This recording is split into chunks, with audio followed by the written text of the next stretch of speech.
ایک لائن کا مقابلہ نہیں کر سکتے جی. وَيَوْمَ يَحْشُرُهُمْ كَأَن لَّمْ يَلْبَثُوا إِلَّا سَاعَةً مِّنَ النَّهَارِ يَتَعَارَفُونَ بَيْنَهُمْ آپس میں تعارف کرتے ہوئے. کمال کی بات کہی گئی واللہ. إِلَّا سَاعَةً مِّنَ النَّهَارِ سے بات ختم ہو گئی تھی, بات بن گئی تھی. تو دنیا کی زندگی ایسی جیسے دن کی ایک گھڑی, بات ختم ہو گئی تھی. يَتَعَارَفُونَ بَيْنَهُمْ لا کر کے بدن پر لرزہ طاری کر دیا گیا. معلوم ہے آپ کو, جیسے آدمی ریلوے اسٹیشن کے ویٹنگ روم میں بیٹھا ہوا اور ایک دوسرے سے تعارف ہو رہا ہو, گاڑی آئی سب نکل لیے. یہ ہے دنیا کی حقیقت.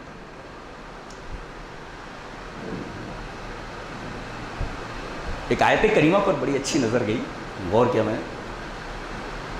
وہ دعا برابر پڑھتے رہتے ہیں. وَنَادَى فِي وَظَنُّونِ إِذْ ذَهَبَ مُغَاضِبًا فَظَنَّ أَن لَّن نَّقْدِرَ عَلَيْهِ فَنَادَى فِي الظُّلُمَاتِ أَن لَّا إِلَٰهَ إِلَّا أَنتَ سُبْحَانَكَ إِنِّي كُنتُ مِنَ الظَّالِمِينَ. بات کرنے کی سٹائل اتنی خوبصورت ہے, الفاظ نہیں میرے. کہاں ہو آپ لوگ, کدھر جا رہے, کون سی کتاب پڑھ رہے ہو؟ ان کتابوں کی کوئی حقیقت ہے کیا, کوئی ویلیو ہے اس کتاب کی؟ اصل کتاب کو تو چھوڑ کر کے بیٹھے ہو. کیا انداز سے بولتی ہے کتاب. وَظَنُّونِ إِذْ ذَهَبَ مُغَاضِبًا فَظَنَّ أَن لَّن نَّقْدِرَ عَلَيْهِ فَنَادَى فِي الظُّلُمَاتِ أَن لَّا إِلَٰهَ إِلَّا أَنتَ سُبْحَانَكَ إِنِّي كُنتُ مِنَ الظَّالِمِينَ. میرا ایک بندہ تھا یونس, وہ غصے میں نکل پڑا اور وہ مچھلی کے پیٹ میں پہنچ گیا. تفصیل آپ کو معلوم ہے, وہ تفصیل میں نہیں جانا چاہ رہا. قرآن حکیم زیادہ تفصیل میں نہیں جاتا, تفصیل اتنی ہی کرتا ہے جو انسان کے لیے مفید ہو. یہاں کا فی الظلمات, ظلمتن جانتے ہیں, ڈارکنیس. ڈارکنیس, ڈارکنیس مانے تاریکی. یہ ڈارکنیس کی جمع ہے, یعنی a section of darkness. پورا تاریکیوں کا ایک سلسلہ ہے. تاریکی تاریکی تاریکی تاریکی تاریکی تاریکی تاریکی. ظلمات جمع ہے ظلمتن.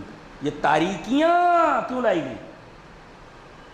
بتا دیا جاتا ہے کہ بھئی وہ مچھلی کے پیٹ میں, وہ مچھلی کے پیٹ سے پکار رہے ہیں لا الہ الا انت سبحانک انی کنت من الظالمین. یہ تاریکیاں در تاریکیاں, کہ مچھلی کی پیٹ کی ایک تاریکی, اس کی اوجھڑی کی ایک تاریکی وغیرہ, پانی کی ایک سطح کی تاریکی, پھر دوسری سطح کی, تیسری سطح کی, چوتھی سطح کی, اور پھر خلا سے پہلا آسمان, دوسرا آسمان, تیسرا آسمان, چوتھا آسمان, پانچواں آسمان, اور عرش اعظم. اللہ فرماتا ہے کہ وہ مچھلی کے پیٹ میں ہے, ایسا نہیں کہا, بلکہ ایک آپ فی الظلمات, تاریکیوں میں پکارا. موبائل سے آپ سمجھ سکتے ہیں, کبھی کبھی ایسا ہوتا ہے, اللہ یہ فرما رہا ہے, کبھی کبھی ایسا ہوتا ہے کہ تمہارا موبائل ایسی جگہ پر ہوتا ہے, تم ایسی جگہ پر جاتا ہو, تمہارا نیٹ ورک کام نہیں کرتا, وہاں آواز آتی ہے this number can't be reached now. یہ موبائل یہاں نہیں لگتا ہے, نیٹ ورک یہاں خراب ہے.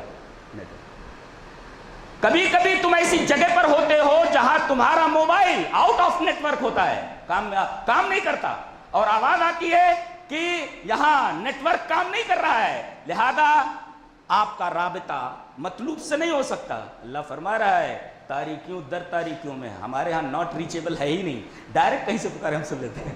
وَظَنُّونِ الذَّهَبَ, قرآن کو اس انداز سے سمجھا جائے, وَظَنُّونِ الذَّهَبَ مُغَاضِبًا فَظَنَّ أَن لَّن نَّقْدِرَ عَلَيْهِ أَن لَّا إِلَٰهَ إِلَّا أَنتَ سُبْحَانَكَ إِنِّي كُنتُ مِنَ الظَّالِمِينَ فَنَادَىٰ فِي الظُّلُمَاتِ. اللہ تاریکیوں میں پکارا, ہمارے ہاں ناٹ ریچیبل ہے ہی نہیں, بندہ کہیں سے پکارے ہم سن لیتے. اللہ اکبر. اسی سے عقیدے کی ایک اور آیت ملا لو, سورہ انبیاء کی. کیا آیت ہے؟ اللہ فرماتا ہے اِنَّهُ يَعْلَمُ الْجَهْرَ مِنَ الْقَوْلِ وَيَعْلَمُ مَا تَكْتُمُونَ. اللہ بلند آوازوں کو جان لیتا ہے. میں اس آیت پر جب پہنچا تو ٹھٹک گیا, میں نے کہا کہ یہ عجیب و غریب بات کہی جا رہی.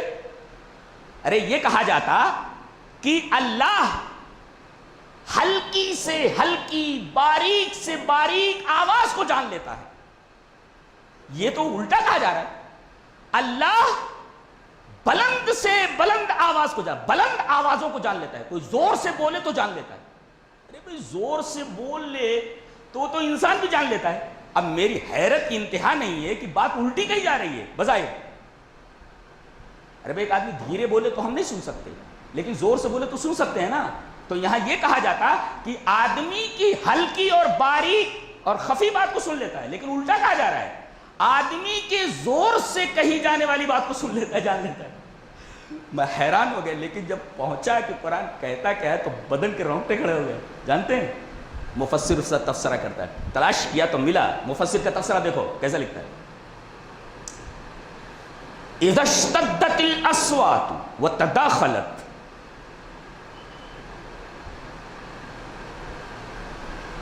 آوازیں بہت زیادہ ہو جائیں اور آپس میں مل جائیں, ایک جلسہ ہو دور دور تک تقریباً 10-15 کلومیٹر میں, اور تمام لوگ جمع ہوں, اور کوئی زور سے بول رہا ہو تو اس کی آواز دوسرے کی آواز میں مل جا رہی ہے, دوسرے کی تیسری میں. ایک تیلگو میں بول رہا ہے, ایک انگلش میں بول رہا ہے, ایک اردو میں بول رہا ہے, ایک عربی میں بول رہا ہے, ایک پرشین میں بول رہا ہے. آوازیں سب کی سب, زبانیں کئی ہیں اور آوازیں لاکھوں ہیں اور ایک دوسرے میں مدغم ہو رہی ہیں. مفسر یہ کہتا ہے کہ یہ جو آوازیں ہیں زور زور سے آ رہی ہیں اور آپس میں مل جا رہی ہیں, کوئی انگلش ہے, کوئی اردو ہے, کوئی آپس میں مل جا رہی ہیں. لا یمیز الکلام, انسان ان باتوں کو ممیز کر کے نہیں سن سکتا.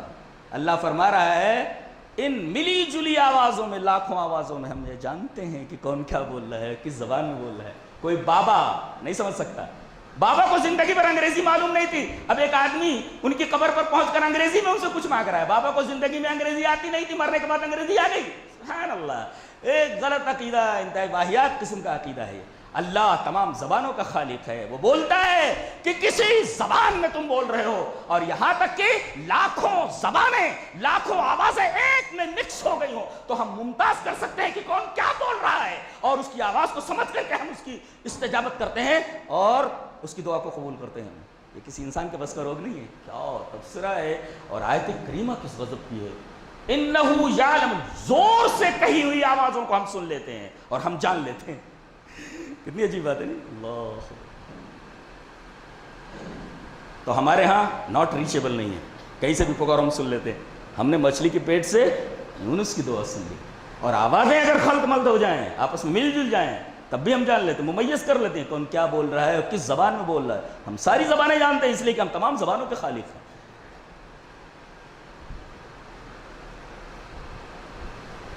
محرم کا مہینہ چل رہا ہے, جانتے ہیں اس مہینے میں حضرت حسین رضی اللہ تعالیٰ عنہ اور اہل بیت کے تعلق سے اظہار محبت کیا جاتا ہے, ایسا وہ لوگ کہتے ہیں. اور اس اظہار محبت کے پس پردہ نبی کی ازواج کو, خاص طور سے صدیقہ کائنات کو برا بھلا کہا جاتا ہے. میں ایک نکتہ بتانا چاہ رہا ہوں, محرم پر تو سبھی تقریریں کرتے ہیں, ایک نکتہ, قرآنی نکتہ بیان کرنا چاہ رہا ہوں. دیکھو, یا ایھا النبی قل لازواجک ان کنتن تردن الحیاۃ الدنیا وزینتها فتعالین امتعکن واسرحکن سراحا جمیلا وان کنتن تردن اللہ ورسولہ فان اللہ اعد للمحسنات منکن اجرا عظیما. نبی کریم صلی اللہ علیہ وسلم سے خرچے کا مطالبہ کیا بیویوں نے کہ آپ جو روپیہ پیسہ دیتے ہیں وہ مہینے بھر چلتا ہوتا نہیں ہے, ذرا خرچہ ورچہ بڑھائیے تھوڑا سا. کنہوں نے کہا؟ نبی کی بیویوں نے کہا. نبی کو بڑی تکلیف پہنچی کہ میری بیویاں کیا دنیا دار ہو سکتی؟ تو آپ نے غصے میں آ کر کے ان سے علیحدگی اختیار کر لی اور ایک کمرے میں منتقل ہو گئے, بیویوں سے ملنا چھوڑ دیا. لوگوں نے یہ سمجھا کہ آپ نے اپنی بیویوں کو طلاق دے دیا, اس وجہ سے نہیں مل رہے. بات میں آیت کریمہ اتری کہ ایسا ہے کہ میرا نبی جتنا دے رہا ہے, جتنا تمہیں مل رہا ہے, اس پر اکتفا کرنا ہے یا نہیں کرنا ہے. دو صورتیں اختیار دیا جا رہا ہے, یا تو دنیا قبول کر لو یا پھر اللہ اور اس کے رسول کو قبول کر لو. اب دیکھو ان دونوں آیتوں کے اوپر مفسر کا تفسیرہ یہ ہے, محبت کا اظہار کر رہے ہیں.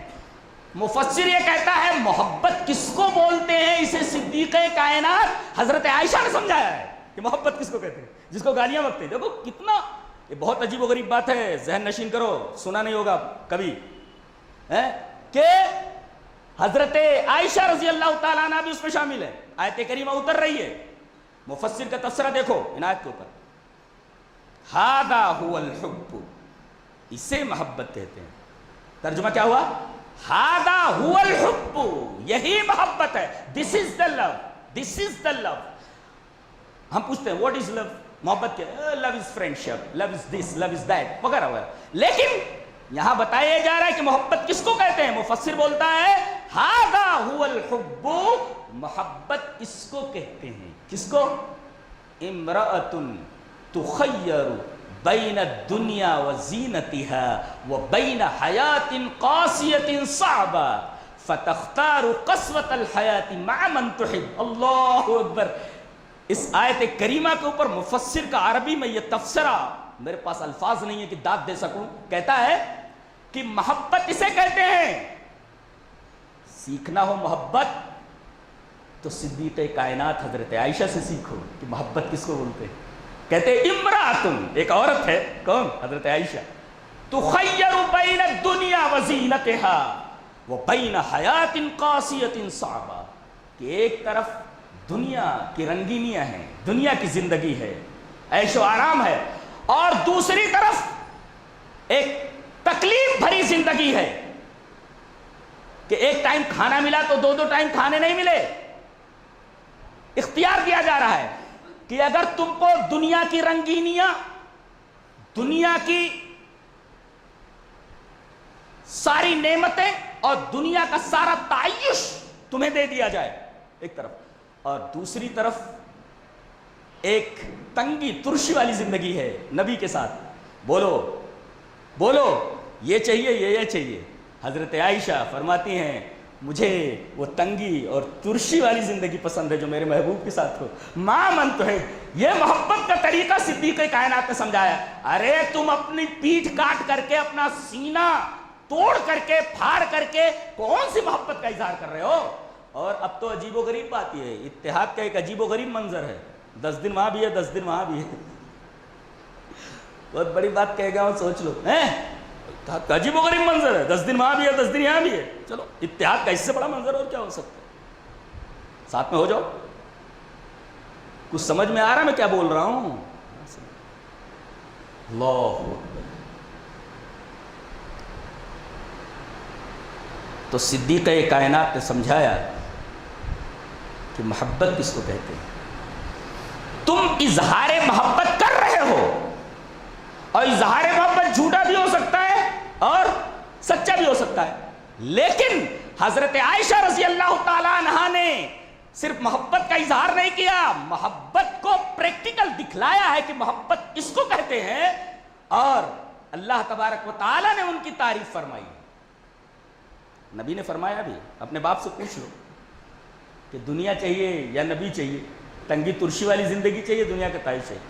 حضرت عائشہ نے فرمایا مجھے اپنے باپ سے پوچھنے کی ضرورت نہیں اس بارے میں، معاملہ میرا ہے، مجھے آپ کے ساتھ رہنا. اور مع من تحب کہہ کر کے تو کمال کر دیا گیا.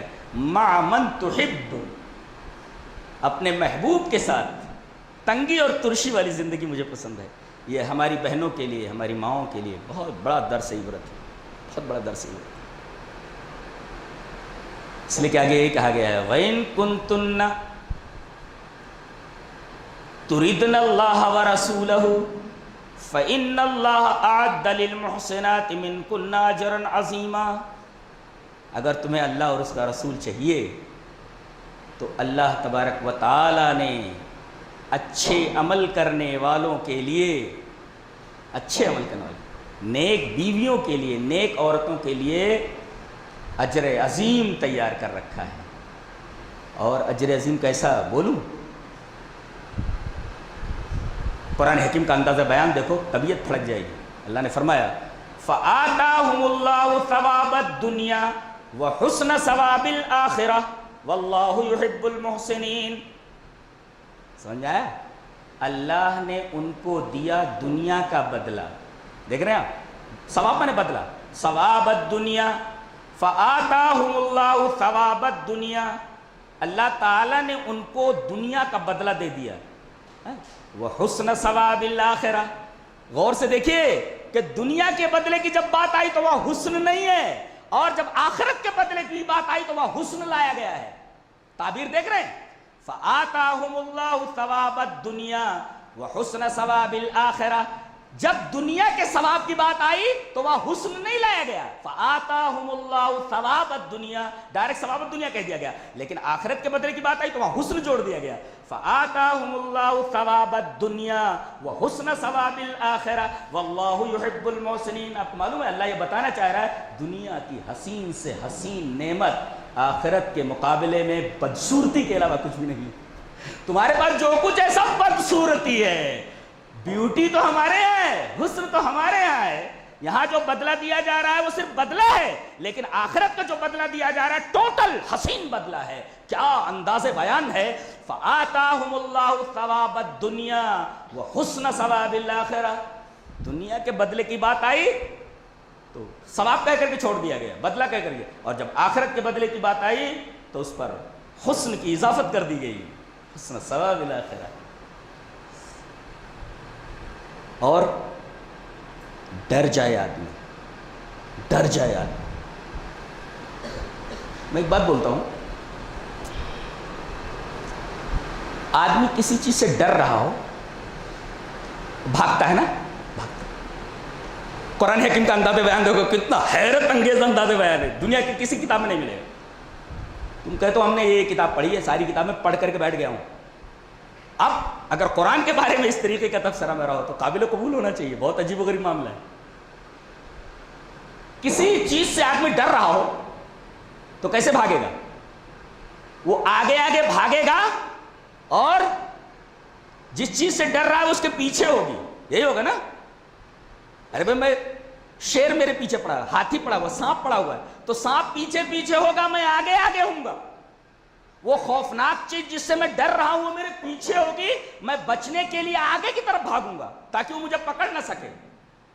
اب آیت کریمہ دیکھو سورہ جمعہ کی، یہی دن ہے اور اسی دن کے نام سے وہ سورہ ہے، اسی کے اندر یہ آیت کریمہ. اللہ نے فرمایا قل ان الموت الذي تفرون منه فانه ملاقيكم.